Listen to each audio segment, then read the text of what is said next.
Thank you. Thank you ever so much for inviting me here today. Really striking evidence there from the NHS. And I would like to add, and you might say, because I'm from the arts, I would say this, and would, as would a colleague with me here today, is that for a recipe for good health, I would add access to arts and culture. And that's what I'm here to talk about today, a project called Life Cycles and Landscapes.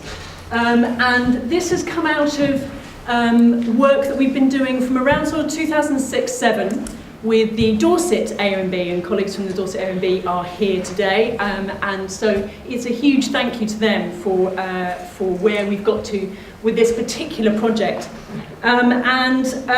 We are based in Activated Performing Arts as a charity. It's 25 years old this year. We're based in the Dorset AONB, and we cover Dorset, Bournemouth and Poole, so areas that are both rural and urban. And we work across both of those. As I say, we've been going for 25 years. And we produce, promote, develop performing arts. We started as a very small group of volunteers based in Wimborne in East Dorset, passionate about contemporary dance, about getting artists involved in the community, about helping more people come and access the arts in theatres. And that's important because we were doing most of our work indoors, and a lot of our work now happens outdoors. And a lot of work with older people, with people in the community, a huge amount of sort of outreach, but also supporting artists. And we strongly believe that artists affect and provide positive change in our communities. One of the things that happened sort of 12 years after we started was that the Arts Council of England is our principal funder, recognised the value of our work and asked us to take on theatre. And at that point, that meant we needed to grow, change, and we became Activate Performing Arts. And one of the first projects we took on was chairing a promoters consortium, Dorset Theatre Promoters Consortium. And they had put on a festival in 2001 called Inside Out. And what they wanted to do, and this will resonate with what you're trying to do as well, is to reach new audiences and larger audiences. At the time, this consortium was predominantly small-scale theatres, art centres, village halls. We hadn't by then brought the large-scale venue in Bournemouth and Poole on board. So they were smaller and they wanted to reach new audiences, so they went outdoors. And by sort of 2005, when we took on chairing that consortium, they wanted to review it. So that's exactly what we did. We brought two specialists, national specialists in, we reviewed it, and they proposed something that was 5 times as large. The original festival had really stretched that consortium, so we brought in actually quite significant funding, and the reason we brought significant funding in because it was large scale and predominantly free, and that's really, really important. The reason the Arts Council invests in Activate, we are what's called a national portfolio organisation, we get funding for 3 years, is for one of the reasons that Caroline was saying a little bit earlier on, the social injustices and about access to the arts. What we find is the work that we're doing, particularly working with partners such as the Dorset AONB, is actually there's a more socially diverse audience that is able to access it. People who don't feel as comfortable going into a gallery are accessing art by going actually into an urban or and what's more pertinent today is a rural landscape.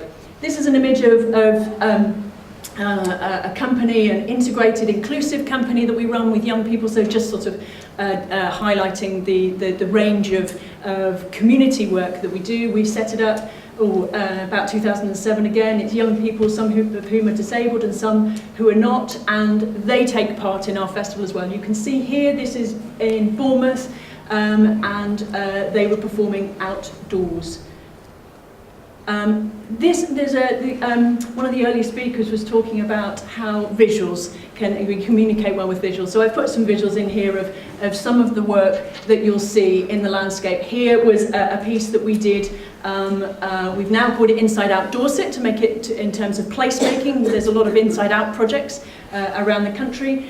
This was an installation piece that was on a disused quarry in Portland, and 10,000 people came to this. And I think what was most sort of pertinent was that members of the community may have seen images of these what are called aeolian instruments, and I didn't know what an aeolian instrument was. It's an instrument played by the wind, and these are quite large structures made by a choreographer and composer from France. And they said, we really weren't sure about this. What would it be? But their neighbours had said, we went dog walking and we go through this, and it was absolutely amazing. We can't describe it, and this attracted 10,000 people to come to the event, out into that landscape, and people were coming up to us and saying, making a point of saying, I wouldn't normally go to anything like this, but this is fantastic. So yes, there's another piece. This is in a more urban space, and I think what was important is actually we work in different sites across the county. So we may be putting big fire installations in a conurbation like Bournemouth, and then that audience we know has then travelled out to a hilltop called Hambledon Hill in North Dorset, or out into West Dorset. So we may get to that. I think again we got about 20,000 people come to that. So we're getting quite large numbers of people out into those different spaces. What we are particularly interested in, and this is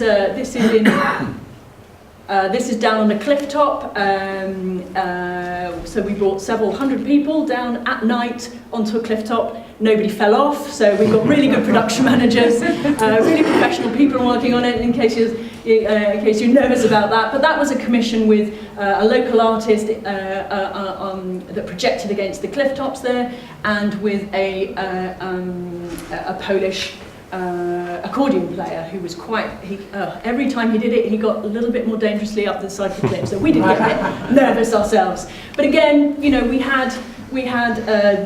worked in, it was a sensitive site, we had the back protection, people making sure that, it didn't affect the animals there, but people coming down into quite a remote landscape there.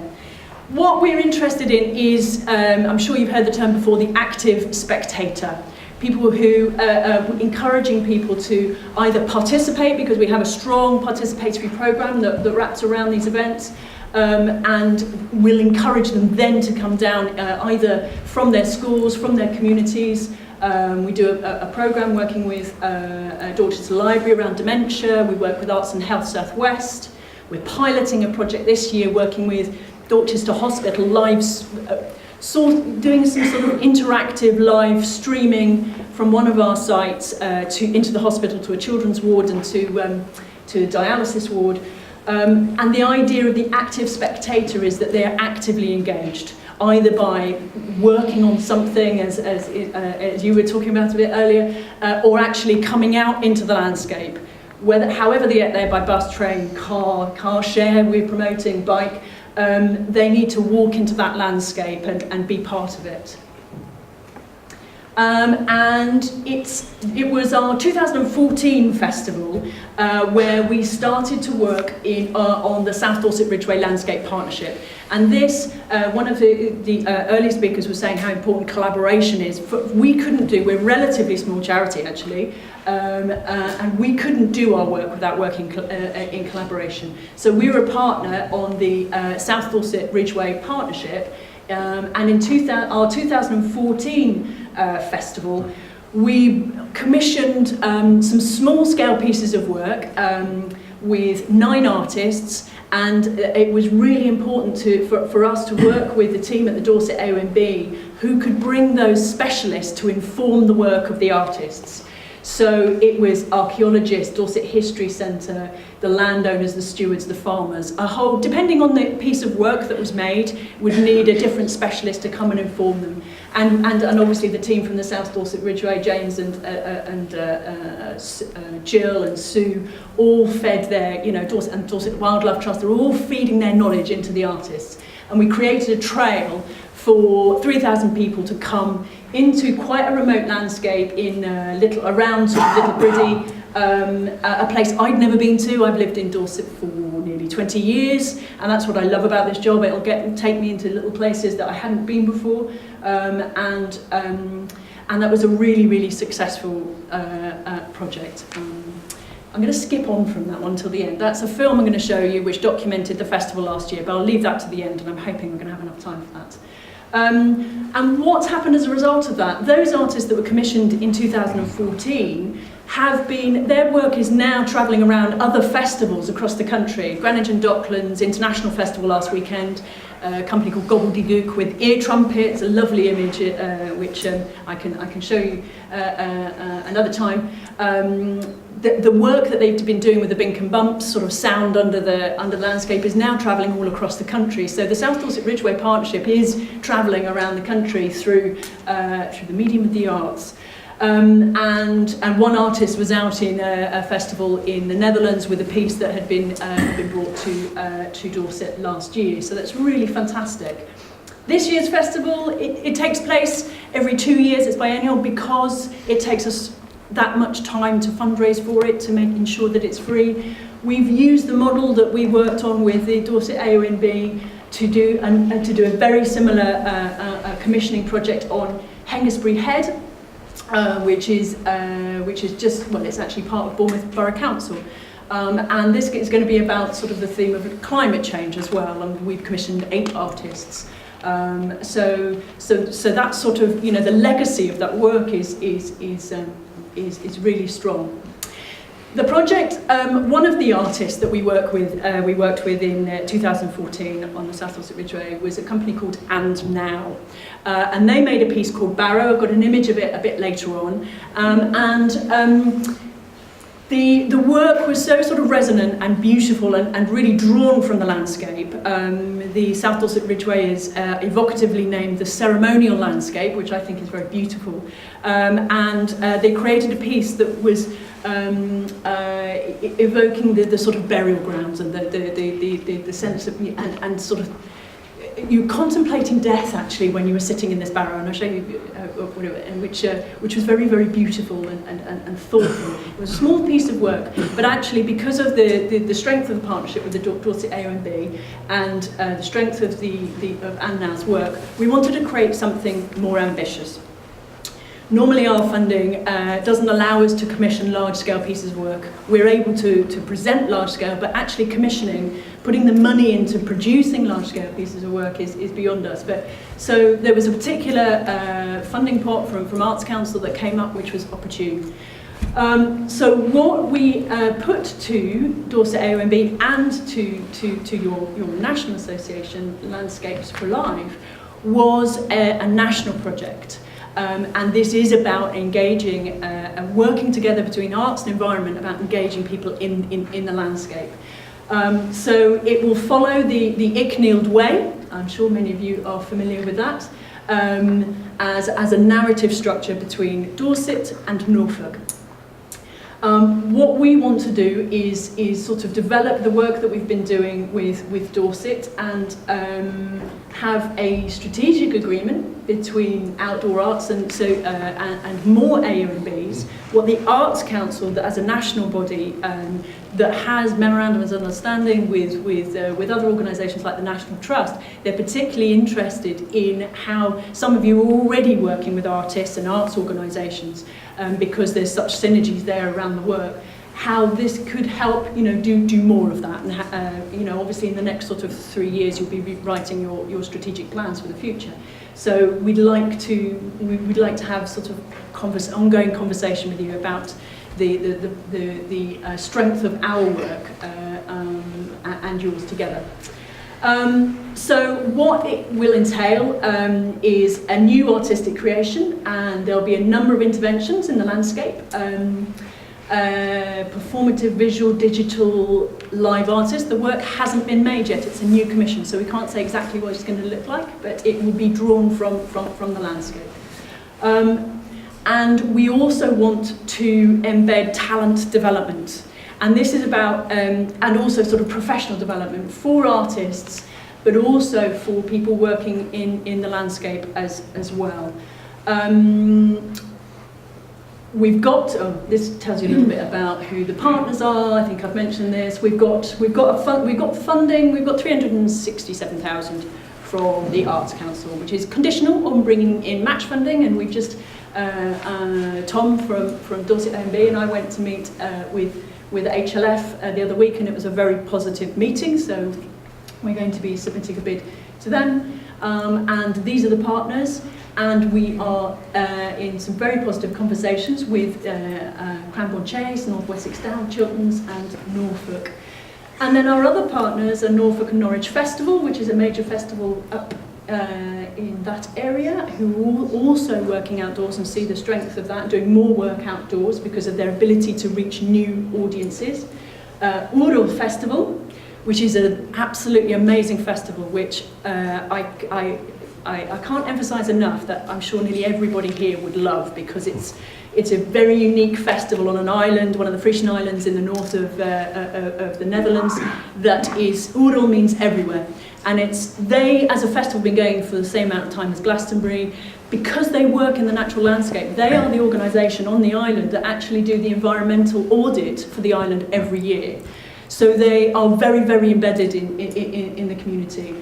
Their work is theatre-based and visual arts-based. They do installations in the landscape. They do a lot of work around climate change with scientists. It's very, very rich and is a wonderful experience. So you spend all your time on bicycles. You have to cycle everywhere. So the first time I went, I couldn't walk because I am unfortunately too unfit. But it's a phenomenal experience, sleeping on boats and going from place to place. So an amazing festival. And they came across to our festival in 2014, and I know James and Jill were very inspired by their talk from the Dorset OMB. So they're a partner of ours, and so artists from Dorset have gone to So the project, what we're going to be doing is 2016-17 is about research and development in the landscape. Creative labs, residencies. I've got a series of teaser leaflets because our main festival happens this year, and one of the events called Wayfaring will be the sort of sharing of, it'll be much more small scale than what you'll see eventually in 2018, but it'll be a sharing of the work in the South Dorset Ridgeway. And then next year we're going to start creative labs and residencies where we want to invite artists, producers and people who work in the landscape, so people from the AONBs to come and work together and share practice. And then starting in May, launching in May, in Norfolk is the large public programme. What we normally find with our festival is that we'll be reaching between 20 to 30,000 people. And the importance of that is that it is in urban and rural locations. We opened in Poole in 2014 with a large circus. It was a structure, 15-metre high bamboo structure, with a French circus company. 10,000 people came to that over two evenings. And then we had 3,000 people come into the rural landscape. It is quite hard to find Little Britain, actually. So we have to work harder for our rural locations. We know that, but we are. One of the reasons that the Arts Council wanted to invest is because they want to see more work coming out of London, out of the city, into the regions. And actually, this sort of work in the landscape is really important. A lot of the work that you see around, public art or temporary work that we're involved in. It takes place in an urban setting. We're all used to seeing that in an urban setting, and we are wanting to develop much more of that sort of rural work, landscape work. So, this was the timetable we put when we met with Howard and the team. June 2006, we were successful with that sort of major Ambition for Excellence fund, which we were very pleased about, as you can imagine. Today, we've got the festival coming up, and we've got a partner meeting where to really bring everybody together in September. That includes our colleagues in the Netherlands and our colleagues from France, because there are 2 particular festivals in France that do a similar sort of work in a slightly different way, and the investment is slightly different. And we have been a beneficiary of European funding over the last 7 years, and we hope to continue over the next couple of years. So we get to winter 2016-17, and we'll have the talent development. We go to Oral. Now development project. That's Anne now. Sorry, spelling mistake there. And they're going to do some residencies in Holland. We want to take our UK environmental partners to Schelling as well.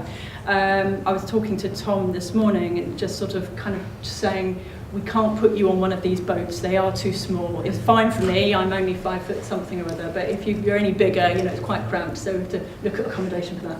And then there's, obviously, I'm so pleased that we're invited here today, because that was really one of our objectives, was to come and talk to you, to the wider AONBs. And sorry, ISAN is the Independent Street Arts Network Conference. That is obviously a kind of industry, our industry sector, and that is has traditionally been more focused on urban work. We want to be talking about rural work. This is our major moment year. We start in Norfolk, where, you know, at the end of the Icknield Way, and then we move our way down through the AONBs, and then we have a final presentation in Dorset. And there is a symposium, the South Dorset Ridgeway Symposium, at some point around that as well. We'll have 2 further presentations in other the other AONB areas. We have more fundraising to do to realise that, and importantly, reflection and evaluation. And what more can we do in the future? Because we've got a certain amount of money. We'd love to work with 46 AONBs. We can only work with 5 at the moment, but we would love to do more work in the future. These are some images of ANNOW, the company that we're working with. So these are obviously the larger scale pieces of work they do. They've got collectively 30 years experience of working outdoors. You can see at the bottom here, that's the audience, so you can see the scale. It's quite large scale. They're not going to be working at that scale in our festival this year if you come to it and see it, but this is the sort of scale that they're used to working on. Again, there's the people, so for perspective. So beautiful, beautiful pieces. This was in Brighton. This was the finale to the Brighton Festival last year on the beach. You can't quite see that so well. But they do work with, you know, people moving, you know, communities of people who are not artists, you know, just community participants through the landscape. So a lot of pyro. This was the piece up on what we call top parts in the South Dorset Ridgeway, and you can see the views are absolutely stunning. You walk up into the landscape. Those who have, you know, aren't able to walk to some of these more rural locations, we do have. In fact, my team's out now doing access audits. We do ensure there's access to that. We have trampers, and that's really, really important for us. As an up-close shot of that, HLF were very keen to actually have these photos, because they are quite beautiful. I'm showing you images that you'll know. These are the AONBs we'll be working with. Increased numbers of artists and producers working rurally, a significant artist commission, which we call The Way, and increased opportunities to work with AONBs, and we hope that we can talk to you about your strategic plans. I knew I wouldn't have time for the film. That's why I left it. Okay, thank you very much.